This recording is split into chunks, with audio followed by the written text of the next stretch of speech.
ஒரு ஆக்டருக்கு கிடைக்கிற ஸ்பேஸும் கோ ஆக்டர் வந்து ரொம்ப முக்கியம்.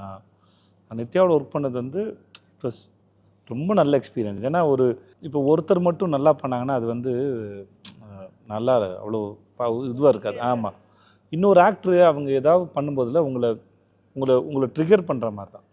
இப்போ நீங்கள் 2 பேரும் ஒருத்தர் சும்மா போகிற ஒருத்தர் நோண்டி விட்டு நீங்கள் வம்புக்கு இருந்தால் சண்டை நடக்கணும். அந்த மாதிரி தான் நல்ல விஷயமும் அப்படி தான். இந்த வடிவேல் சார் படத்தில் ஒன்றுங்களே மண்டபத்திரம்னு ஒன்று அந்த மாதிரி. ஏன்னா இவர் ஒன்று போட அவர் ஒன்று பண்ண ஒரு பிரச்சனை ஆகல. அந்த மாதிரி இன்னொரு ஆக்டர் அவங்க எதையாவது ஒரு பெர்ஸ்பெக்டிவில் இல்லை எதையாவது ஒரு பாயிண்டில் அவங்க எதாவது பண்ணும்போதில் அது இன்னொருத்தருக்கு ஃபீட். அது சில பேர்லாம் என்கிட்ட கேட்டாங்க, சார் நித்யா உங்களுக்கு காம்படிஷன் இருந்தா சேலஞ்சிங்கானு. நான் ரொம்ப ரசித்தேன். அது இல்லை அது கிடையாது சொல்லுவாங்க. Not at all. I don't think நம்மளுக்கு அந்த போட்டிங்கிற விஷயமே என் மைண்ட்ல வராது. ஏன்னா இது ஜெனரலா வந்து ஆக்டர்ஸ்க்குள்ள அது இருந்தது சீனை ஸ்பாயில் பண்றது. ஆமா 100%. இப்போ இவங்க நல்லா பண்றான்னு வெச்சுக்கோங்களேன், நம்ம ஹெல்ப் பண்ணனும் அதுக்கு. இல்லையா? I feel like that. அவங்களுக்கு என்ன பண்ணா நான் என்ன பண்ணா அவங்களுக்கு ஹெல்ப் ஆகும் அப்படிதான் மைண்ட்ல வரும்.